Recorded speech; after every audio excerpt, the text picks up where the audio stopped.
Meus irmãos, bom dia, que a paz do nosso Senhor e Salvador Jesus Cristo seja com cada um de vocês. Hoje é manhã de sábado, dia 18 de dezembro de 2021, e eu passo por aqui para poder compartilhar mais uma porção da palavra de Deus com a sua vida. E antes de mais nada, gostaria de pedir para que você que porventura ainda não é um inscrito no canal, não deixe de se inscrever. Se inscreva no canal, não esqueça também de ativar aí o sininho das notificações. Deixa também o seu like, o seu joinha no vídeo. E caso você queira, caso você sinta no seu coração, compartilhe esse vídeo para que outras pessoas também sejam alcançadas por meio da palavra de Deus. Amém? E que Deus em Cristo Jesus te abençoe abundantemente. Palavra que Deus colocou no meu coração nessa manhã enquanto eu orava, se encontra em 1 Reis, capítulo de número 18. Quero ler a partir do versículo de número 30 a seguir. No título da minha Bíblia diz: Elias e os profetas de Baal no Monte Carmelo. E diz assim a palavra de Deus: Então Elias disse a todo o povo: Chegai-vos até a mim. E todo o povo se chegou a ele. Elias restaurou o altar do Senhor que estava em ruínas. Tomou 12 pedras, segundo o número das tribos dos filhos de Jacó, a qual viera a palavra do Senhor, dizendo: Israel será o teu nome. Com aquelas pedras edificou o altar e o nome do Senhor. Depois fez um rego em redor do altar tão grande como para semear 2 medidas de sementes. Então armou a lenha, dividiu o novilho em pedaços, pô-lo sobre a lenha e disse: Enchei de água 4 cântaros e derramai-o sobre o holocausto e sobre a lenha. Disse ainda: Fazei-o segunda vez. E o fizeram. Disse mais: Fazei-o terceira vez. E o fizeram terceira vez. De maneira que a água corria ao redor do altar. Ele encheu também de água o rego. No devido tempo, para se apresentar a oferta de manjares, aproximou-se o profeta Elias e disse: Ó Senhor, Deus de Abraão, de Isaque e de Israel, fique hoje sabido que tu és Deus em Israel, e que eu sou teu servo, e que, segundo a tua palavra, fiz todas estas coisas.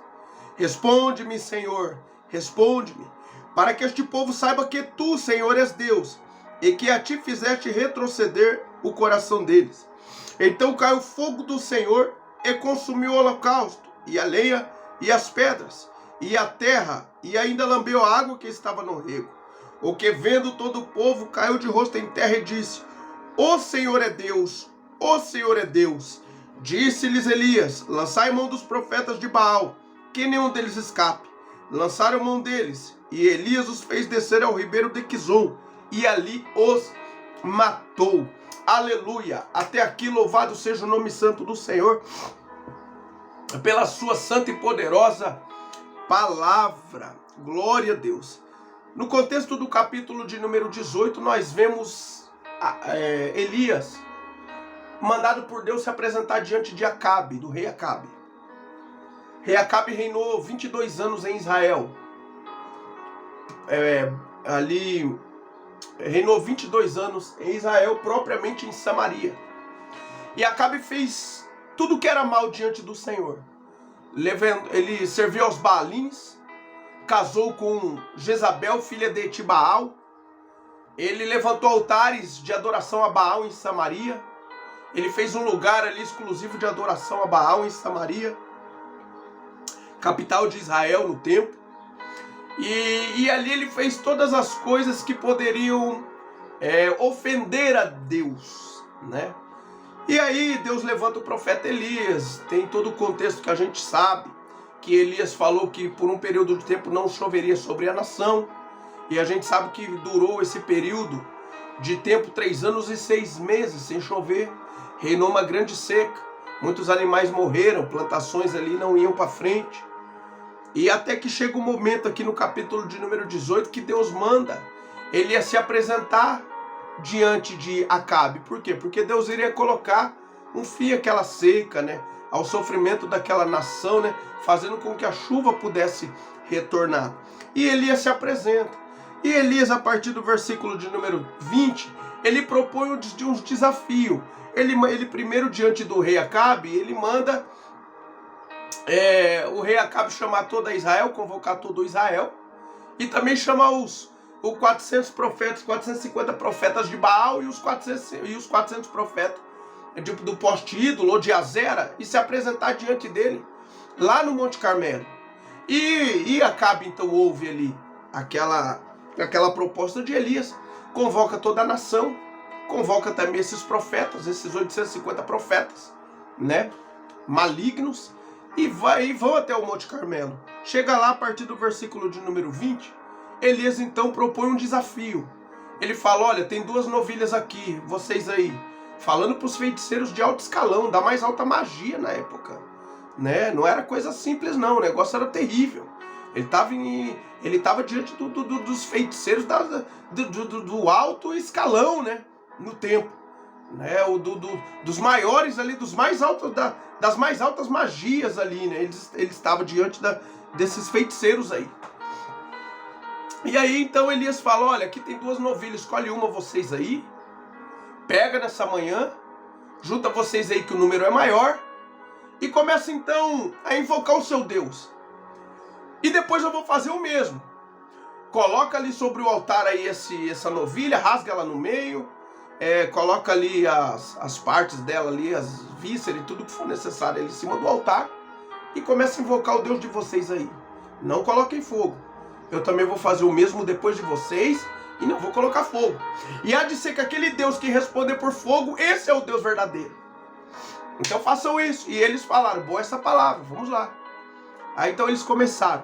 E a Bíblia aqui a partir do versículo 20, no capítulo 18, vai dizer que eles invocaram aos demônios a manhã toda, Baal, né? Não era coisa boa não, isso aqui era demônios puros. Começaram a invocar. Quando chegou por cerca da meio-dia, Elias começou a zombar, diz o texto. Zombar deles. Olha, grita mais alto. Pode ser que o Deus de vocês esteja em viagem, ou esteja atendendo alguém, ou pode ser que ele esteja também dormindo. Aí vocês gritando alto, ele vai acordar, vai despertar, e vai vir aí responder vocês. E eles fizeram. Chegaram até o ponto que eles começaram a se cortar também, derramar sangue na terra, para ver se de alguma maneira surtia efeito sobre orações que eles estavam elevando aos demônios, né? Essa é a grande verdade. E aí venceu o tempo do sacrifício deles ali e nada aconteceu. E agora chega a vez de Elias. Elias vai então, a primeira atitude que Elias tem aqui agora é restaurar o altar, para depois ele poder orar ao Senhor. Elias também chama o povo para que você chegasse até ele, a nação de Israel. Por quê? Porque o povo no versículo 21 estava cocheando em 2 pensamentos. O povo não estava decidido ainda em adorar a Deus completamente. Eles estavam ali o meia-meia, eles estavam ali morno, né? E a gente vê que mornidão diz lá no texto de Apocalipse, capítulo de número 3, né? Ao partir do versículo 16, vai falar a carta mandada à igreja de Laodiceia, que Deus vem, que Jesus fala, exorta aquela igreja, repreende, que antes eles fossem frios ou quentes, mas como eles eram cristãos mornos, ou seja, não decididos em estar a Deus ou não estar, lembrando que a palavra de Deus diz, seja suas palavras sim, sim, não, não. O que passar disso é procedência maligna. Então, na verdade, o povo estava mornos, né, no tempo de Apocalipse, lá naquela carta, quando foi aquela carta escrita, aquela igreja de Laodiceia. E aí Jesus falou, olha, como vocês não é frio nem quentes e é morno, então Deus estava prestes a vomitá-los de sua boca. E aqui o povo estava nesse mesmo estado, eles estavam mornos, eles estavam em cima do muro. Eles não tinham decidido ainda a entregar suas vidas a Deus, servindo de todo o coração. Embora eles fossem o povo eleito por Deus, escolhido a dedo, entre todas as demais nações da terra, a nação aqui de Israel, o povo hebreu que era no princípio. E aí agora Elias fala, olha, se é Baal que vocês querem servir, sirvam então. Né? Sirvam, agora se é a Deus, então sirva a Deus. Querendo dizer, olha, se você está em Deus, tem que estar em Deus de maneira certa, correta e com todo o coração. Do contrário, se vocês querem Baal, fique com eles. O povo gostava muito de fazer adorações mistas. A nação de Israel fez muito isso. Eles se prostravam diante das árvores frondosas, no meio de imagens de escultura que os artífices da época levantavam. E eles começavam ali a dirigir a oração a Deus por meio dessas imagens, por meio dessas árvores. ou seja, desses pedaços de pau, de madeira e assim por diante. E Deus não estava se agradando de nenhuma forma daquilo ali, por quê? Não estava se agradando, né? Por quê? Porque eles estavam agindo de maneira errada diante da presença de Deus. E aí, tanto é que foi passando um tempo, e a gente bem sabe que no contexto da história, por conta da insistência deles em fazer o que era errado, veio os assírios no ano 722 a.C. e levam as 10 tribos de Israel para o cativeiro, e lá no cativeiro eles dispersam, acabou, sumiram as 10 tribos de Israel. Cerca de 135 anos depois, agora é a vez da tribo de Judá, ali, que também vai em cativeiro, né? Sobra as outras duas tribos que cerca de 135 anos depois eles também vão passar por um cativeiro em Babilônia por conta da desobediência, por conta deles não andar segundo a vontade de Deus. E agora em cativeiro eles seriam tratados por Deus. E o que aconteceu realmente no período de 70 anos, vencendo 70 anos, vencido 70 anos, a gente bem sabe que Deus então tira o povo de lá, levanta Ciro, né, para poder destronar a Babilônia e levar o povo a Jerusalém novamente. Mas o que eu gostaria de frisar aqui, a palavra que Deus colocou no meu coração, é sobre a restauração do altar. Quando os profetas ali de Baal terminaram o sacrifício, então Elias, a primeira postura que ele teve para poder orar a Deus, invocar ao nome de Deus, para que Deus pudesse realizar esse tamanho milagre aqui, operar de uma maneira sobrenatural como Deus operou, foi restaurar o altar. Elias sabia o que deveria fazer. Então Elias sabia que para orar a Deus e esperar o milagre de Deus, ele não poderia fazer as coisas de qualquer jeito, né? Havia princípios que Elias já tinha aprendido, que ele deveria colocar em prática ali. E ele então foi lá e restaurou o altar, pegou 12 pedras, simbolizando as 12 tribos de Israel, e colocou elas ali em ordem. E uma vez o altar pronto, ele colocou sobre o altar o sacrifício, fez aquele repertório todo ali, né, com as águas naquela feita, e olha que reinava seca, né? Imagina que quando Elias começou a colocar aquelas águas, mandar despejar aquelas águas ali naqueles regos que foram feitos ali em volta do altar, o povo deve ter se escandalizado, dizendo, porque foi muitos e muitos litros de águas ali. E falou, o povo está em seco, os animais em seco e gastando uma água dessa. Mas aí vem a oração de Elias e Deus responde com fogo. Não sobrou altar, não sobrou terra ali ao redor, não sobrou água, uma língua lambeu as águas ali, ou seja, era algo de Deus mesmo. Era Deus fazendo, porque como que aquela água ia secar, né? Só mesmo Deus operando esse milagre. Veio aquela lingona lá que Deus mandou, desceu fogo do céu, chupou toda aquela água, terra, pedra, acabou com tudo. Ou seja, e o povo na hora caiu por terra e glorificou a Deus. Só o Senhor é Deus, só o Senhor é Deus. E ali então, o nome de Deus foi glorificado, os profetas foram mortos e o nome de Deus foi glorificado sobre a nação de Israel. Meu irmão, Deus me trouxe aqui nessa manhã, meu irmão e minha irmã, para dizer que nós devemos, como que eu poderia dizer? Deus me trouxe nessa manhã para mim poder te falar. O que é que você percebeu na sua vida ou na sua casa que está errado e que você precisa ajustar para que Deus ele possa então responder a oração e a petição que você tem feito a Ele, esperando com que Ele movimente as águas em relação ao milagre que você tanto necessita. O que você entende que você precisa fazer? Elias aqui, ele sabia que ele precisava restaurar o altar, colocar o altar em ordem. O altar hoje a gente bem sabe que é a nossa vida. Nós somos o altar de Deus. Mas se eu me arremeter no texto aqui, se eu voltar para o texto, eu vou ver que Elias estava com a vida certa diante de Deus. Mas ele sabia que para a oração dele ser respondida, o altar, que era o meio de ser oferecido a Deus ali, estava em ruínas. Ele precisaria consertar aquele altar. E a gente bem sabe também que hoje, eu poderia também dizer que hoje, a gente sabe que o meio de a gente oferecer o sacrifício a Deus é por meio da nossa vida, do nosso corpo. Então nós somos o altar de Deus. Então o que é que está errado em você? Ou o que você está observando na tua casa, alguma coisa que não está procedendo? Ou talvez tenha alguma coisa aí dentro da sua casa que desagrada a Deus e que você sabe, você já foi tocado por Deus e talvez não tenha feito. Que você sabe que você deve fazer a remoção e não fez. Muitas vezes levamos coisas amaldiçoadas para dentro da nossa casa e isso se torna em pedra de tropeço para as nossas vidas, sabia? Isso nós damos certa legalidade para o diabo poder agir dentro das nossas casas. Então o que você consegue observar nesse momento que precisa ser ajustado? Seja na sua vida, seja na sua casa, para que Deus ele possa responder com fogo também a sua oração. O altar hoje eu posso dizer que é a nossa vida de fato, né? E a nossa vida precisa estar correta diante de Deus. Quando eu falo correto, irmãos, eu não quero dizer para vocês que talvez nem é cristão ainda, que estão acompanhando esse vídeo, eu não quero dizer que você e eu não erramos, não, a gente erra. Mas o negócio é não persistir no erro. Muitas vezes falhamos, caímos, tropeçamos, mas aí a gente ora a Deus, pede perdão e se levanta e prossegue, né? E seguimos adiante. Então aí é diferente, né?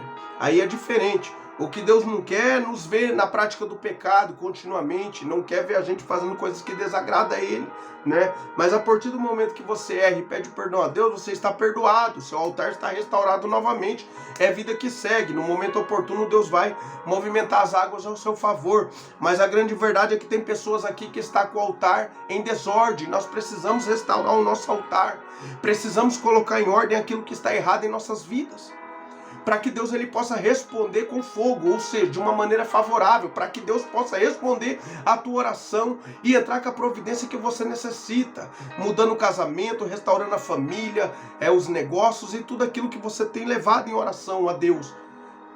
Ou seja, então nós precisamos restaurar o altar. Nós precisamos estar com a nossa vida certa diante da presença de Deus, para que nós possamos então ter nossas orações respondidas. Não é de qualquer maneira que nós vamos obter o favor de Deus sobre nossas vidas. Não é. Não é de qualquer maneira. Então, meu irmão, Deus me trouxe aqui nessa manhã para te dizer o que há no seu altar, na sua vida, que precisa ser normalizado. Qual é o tipo de pecado que de repente virou um pecado de estimação e você não está conseguindo abrir mão? Restaura hoje o seu altar, coloque em oração. Tira aquilo que está atrapalhando a tua comunhão com Deus hoje. Leva a Deus em oração e fala: Senhor, eu abro mão disso daqui, porque eu quero ver a minha família restaurada, meu casamento restaurado. Eu quero ver a minha vida em ordem. Eu quero viver bem diante da tua presença, Pai. E aí Deus ele vai te responder. Ele vai te ajudar, vai te fortalecer. E o nome dele vai ser glorificado. Amém? Então olha aí. Elias ele sabia que havia princípios para poder ter a oração respondida. E um desses princípios foi restaurar o altar e colocar o altar em ordem. Porque o fogo ele desce no altar, né? É no altar que o fogo desce, né? E o altar hoje sou eu e é você. Então é aqui que Deus ele quer fazer com que o fogo desça. É sobre nossas vidas que Deus quer responder as orações e quer fazer o milagre acontecer. Mas para isso eu preciso estar com a minha vida em ordem. Preciso estar com a minha vida em dia, normalizada diante da presença de Deus. Então veja aí aquilo que está atrapalhando o seu relacionamento com Deus, ou quem sabe está até privando você da resposta que Deus quer trazer, porque ainda você não se optou por restaurar o seu altar. Vê aí o que necessita na sua vida, repare hoje essa brecha aí, e eu tenho por certo que Deus vai responder a sua oração e o seu nome vai ser glorificado. Amém? Deus já está respondendo, porque eu não vim aqui por acaso, foi a mensagem que Deus colocou no meu coração, é porque Ele quer tratar com a vida de pessoas aqui que precisam ter os seus altares restaurados, para que Deus possa então agir como Ele pretende agir de uma maneira favorável na sua e na minha vida. Amém? Receba essa palavra no nome do Senhor Jesus. Curva sua cabeça, feche seus olhos. Quero orar pela sua vida nessa manhã. Senhor, nosso Deus e nosso Pai, é em nome do seu amado e poderoso Filho, o Senhor Jesus, que eu me coloco diante da tua santa e poderosa presença nesta manhã de sábado e venho orar pelo teu filho e pela tua filha que chegou até esse vídeo. Muito obrigado pela tua palavra, Senhor, por até aqui o Senhor ter nos ajudado. E eu te peço, Senhor, nos ajude a restaurarmos o nosso altar, Senhor. Nos ajude a andarmos em conformidade com o teu querer a cada dia. Queremos, meu Pai, ter nossas orações respondidas. Queremos, Senhor, comer o melhor dessa terra. Queremos viver bem diante da tua presença, Pai. Queremos vivenciar milagres, meu Pai, da tua parte sobre as nossas vidas, sobre a nossa casa, sobre o nosso casamento, sobre os nossos negócios, sobre os nossos ministérios. Pai, então nos ajude a andarmos em conformidade com o seu querer, segundo as multidões das suas infinitas misericórdias. Pai amado, eu oro e peço que esse final de semana venha ser de bênçãos, de milagres sobre a vida do teu povo que chegou até esse vídeo, que venha ser de respostas, de portas abertas, para a glória e para a honra do teu santo nome.